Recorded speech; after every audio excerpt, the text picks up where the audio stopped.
시청자 여러분 안녕하십니까? JTB 뉴스입니다. 더불어민주당의 첫 대통령 후보 경선 지역인 호남 경선에서 문재인 후보가 60%로 압승을 거뒀습니다. 최대 승부처로 꼽히는 호남에서 승리하면서 문재인 후보는 대세론을 확인했습니다. 보도에 송창용 기자입니다. 이변은 없었습니다. 문재인 후보가 더불어민주당 호남 경선에서 압도적으로 승리했습니다.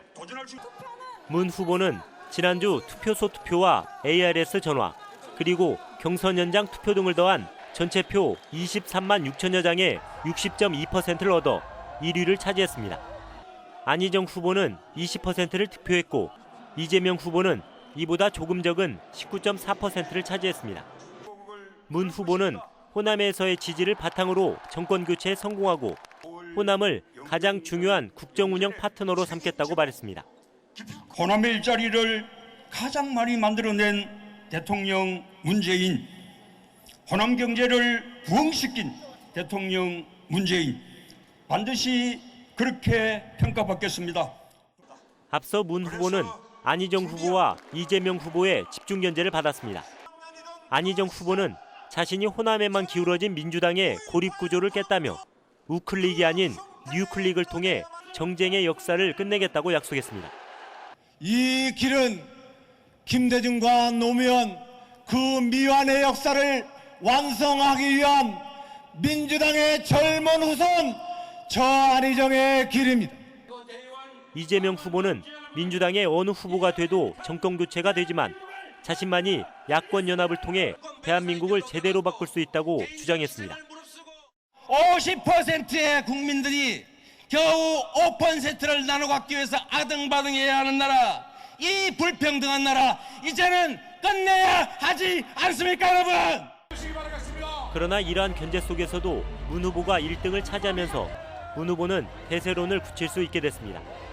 초반 기세를 확실히 잡아 남아있는 세 차례의 경선에서 승리할 수 있는 기반을 마련했다는 평가입니다.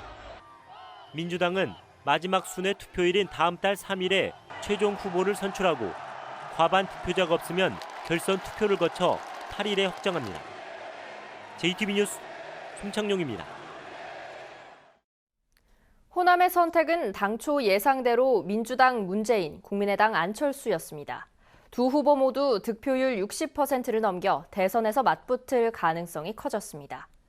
될 사람을 밀어주는 호남의 전략적 선택이 이번에도 확인됐습니다. 김철 기자가 보도합니다. 문재인 더불어민주당 예비후보와 안철수 국민의당 예비후보가 대선 전초전인 호남 경선에서 웃었습니다. 그것도 상대방을 크게 눌렀습니다.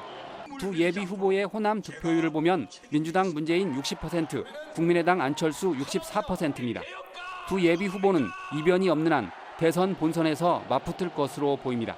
어떤 공격에도 무너지지 않을 후보, 태산같이 든든한 후보. 여러분 누구입니까? 가장 완벽하고 가장 확실한 정권 교체 누구입니까? 표를 얻기 위해서 했던 정계 은퇴 약속도 지키지 않았습니다. 선거 때만 호남의 지지를 얻으려는 사람 뽑아서는 안 됩니다. 한 번 속으면 실수지만 두 번 속으면 바보입니다. 호남 민심은 이번에도 대통령이 될 가능성이 큰 후보를 밀어주는 이른바 전략적 투표를 냈습니다. 본선에서도 이런 전략적 선택이 이어진다면 문재인 예비후보가 유리하지만 국민의당의 호남 바람이 변수입니다. 국민의당 호남 경선에 9만 명이 몰리면서 흥행 바람이 불었기 때문입니다. 그래서 문재인 대세론 쪽에 묻혀 있었던 안철수 또는 국민의당의 지지자들이 대거 현장으로 몰려 나오신 것이 아닌가. 더불어민주당은 내심 긴장하고 있지만 대세론에 문제가 없다고 맞서고 있습니다. 국민의당에서도 열심히 노력한 결과라고 생각합니다. 그러나 저희 더불어민주당은 제1의 지지를 받는 정당으로서 준비된 후보가 있습니다. 국민의당은 선거 막판에 바른정당과 연대해 민주당 대선 후보를 위협할 것으로 예상됩니다. 민주당의 일방 독주가 점쳐진 대선에서 국민의당의 호남 경선 흥행을 계기로 호남의 맹주를 노리는 두 정당의 경쟁이 한층 치열해질 것으로 보입니다. JTB 뉴스 김철호입니다. 문재인 후보 지지 모임에 대학생들을 동원하고 음식물 등을 제공한 혐의로 대학 교수 등이 검찰에 고발됐습니다.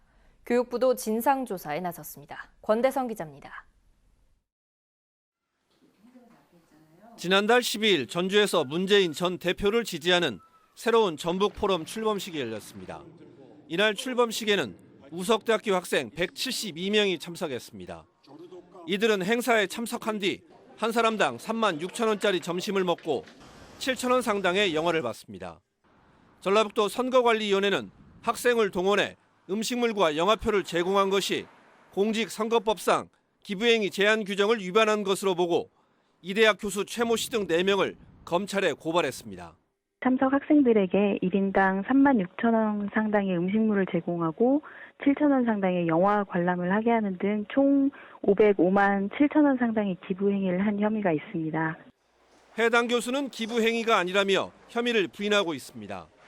우석대는 해당 학과가 현장 체험 프로그램의 일환으로 학생들을 참석시켰고 식비 등은 학과 사업 경비와 학과 관계자들이 나눠낸 돈으로 부담했다고 해명했습니다.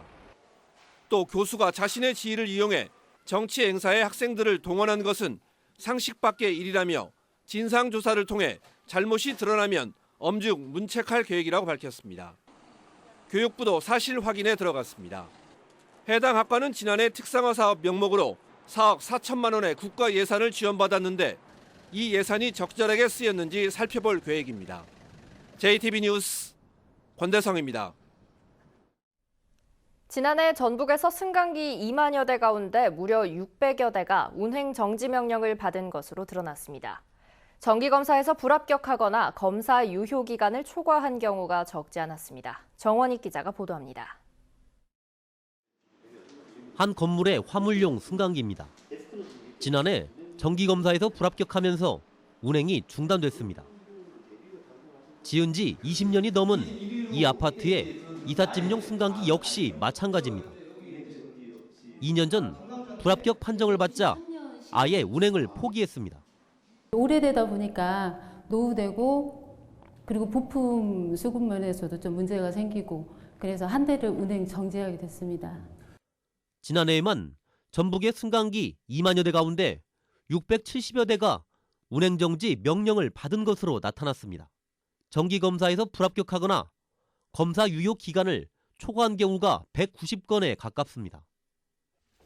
더 큰 문제는 승강기 안전사고 역시 크게 늘고 있다는 겁니다. 119 구조대 출동 건수는 지난 2014년 350여 건에서 지난해 470여 건까지 증가했습니다. 전라북도는 사고 위험이 가장 큰 정지 명령을 받은 승강기의 불법 운행 여부를 집중 단속하고 있습니다. 혹시나 정지된 승강기를 운영하는지 그 여부를 좀 중점적으로 보고 둘 거고요. 그런 것에 대해서는 저희가 이제 만약에 적발이 되면 행정 처분을 하게 되는데 벌금 또는 과태료를 물도록 그렇게 되어 있습니다.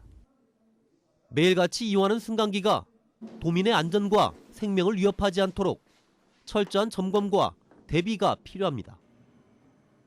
JTB 뉴스 정원익입니다. 전주국제영화제 개막을 한 달 앞두고 개막작을 포함한 상영작이 공개됐습니다. 문학의 블랙리스트 등 크고 작은 외압에도 꿋꿋이 정체성을 지켜왔던 전주국제영화제는 올해도 금기를 깨는 다양한 시선의 영화를 상영 목록에 올렸습니다. 하원호 기자입니다. 팔이 불편한 남자와 자폐 증세가 있는 여자, 전혀 다른 삶의 방식을 가진 남녀가 우연히 꿈을 공유하고 진정한 교감을 나눕니다. 헝가리 일디코 예네디 감독의 신작으로 올해 베를린 국제영화제에서 황금 곰상을 수상한 작품입니다. 최근에 영화가 관심을 기울여야 할 인간의 어떤 몸과 영혼에 대한 문제를 상당히 일상적이면서도 심도 있게 또 다뤄주고 있는 작품이기 때문에 개막작은 워터보이즈로 잘 알려진 야구치 시노부 감독의 영화 서바이벌 패밀리가 선정됐습니다. 이 밖에도 국제경쟁과 한국경쟁 부문에서 58개 나라 229편의 영화가 관객들을 만납니다. 새로 선보이는 프론트라인 섹션은 논쟁적인 주제를 가진 영화를 선정해 표현의 자유를 지켜온 전주영화제의 정체성을 보여줄 예정입니다. 전주영화제 하면은 뭔가 어떤 금기를 넘어서는 정치적, 사회적 금기를 넘어서는 영화들을 과감하게 푸는 영화대로. 조직위는 또 3,000석 규모의 대형 돔 텐트를 설치해 개막식과 폐막식을 치르는 등 관람 편의도 높일 계획입니다. 돔 형태의 텐트를 설치해서 그 안에서 그 영화를 관람할 수 있게 되면서 관객들에게 보다 안락한 그 관람 환경들을 제공할 수 있게 되었습니다. 축제 기간 중에는 영화 포스터 전시회 등 다양한 부대 행사가 열리고 남부시장 청년몰에도 매표소를 설치해 축제 공간의 확장을 꾀할 계획입니다. JTB 뉴스 하원호입니다. 익산시 황등면의 한 유경종개 농가에서 AI 항원이 검출돼 방역당국이 18,000마리를 살처분했습니다. 전라북도는 또 반경 10km 내 가금류 사육 농가에 이동 제한 조치를 내리고 소독 등 방역을 강화하고 있습니다. 지난해 11월 이후 전북에서 발생한 AI는 모두 46차례로 지금까지 모두 483만 마리를 매몰했습니다. 이는 역대 최고인 2008년의 542만 마리에 이어 두 번째로 많은 수치로 양계 농가의 피해가 갈수록 커질 것으로 우려됩니다. 전주시가 전주천과 삼천 등 하천 산책로에서 전동기 운행을 통제하기로 했습니다. 이를 위해 하천 산책로 주요 구간 10곳에 안내판을 설치하고 관리 인력을 배치해 진입과 운행을 통제합니다. 또한 경찰에 단속을 요청했다면서 적발 시에는 범칙금 4만 원이 부과된다고 밝혔습니다. 쌀 우선 지급금 환급 절차가 본격적으로 시작된 지 3주가량 지났지만 농민들이 환급을 거부하면서 환급률이 11%대에 그치고 있습니다. 농림축산식품부에 따르면 전북의 우선 지급금 환급률은 11.4%로 전국 도지역에서 가장 낮았습니다. 정부는 지난해 가을 농민들로부터 공공비 충미를 사들이면서 전년 쌀값의 92%가량을 우선 지급금으로 먼저 지급했지만 쌀값이 그 이하로 떨어지자 최근 차익을 환수하고 있으며 농민들은 정부 정책 실패로 쌀값이 폭락했다며 환급을 거부하고 있습니다. 전북은 오늘 점차 흐려져 밤부터 내일 아침 사이 비가 내리겠습니다. 예상되는 비의 양은 5에서 20mm입니다. 낮 최고 기온은 12도에서 14도로 어제와 비슷하겠습니다. 미세먼지 농도는 나쁨 수준을 보이겠습니다. 전주기상지청은 내일 비가 그친 뒤에는 대체로 맑고 포근한 날씨가 이어질 것으로 내다봤습니다.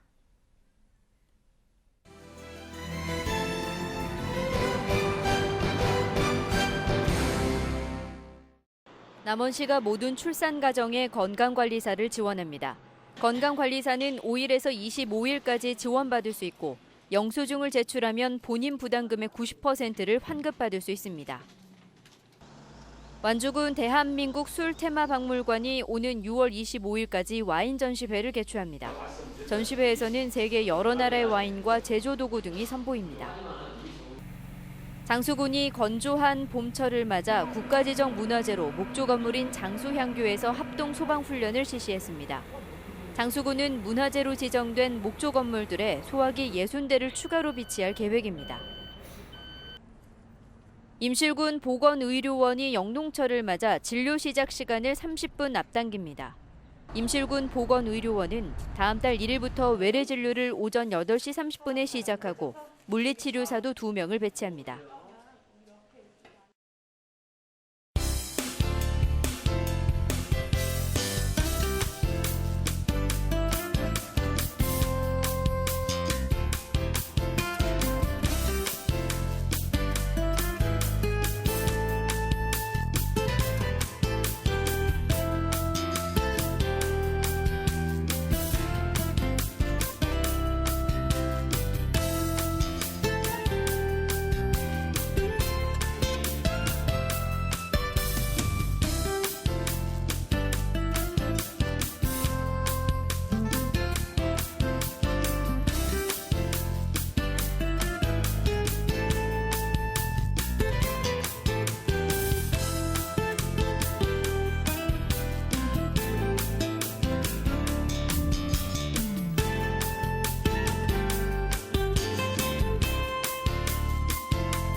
이런 셔츠도? 야, 살아났네. 희미해진 색깔옷도? 오빠 살았네. 애기 옷도 걱정 없이 살리고, 이 옷도 저 옷도 살리고 우와, 살리고. 산소방울로 삶아빤 듯 깨끗하게 빨래를 살려주는 유한젠의 표백력. 산수계 표백제 유한젠. 믿고 사용하세요. 유해진도 이젠 유한젠 액체형도 있습니다.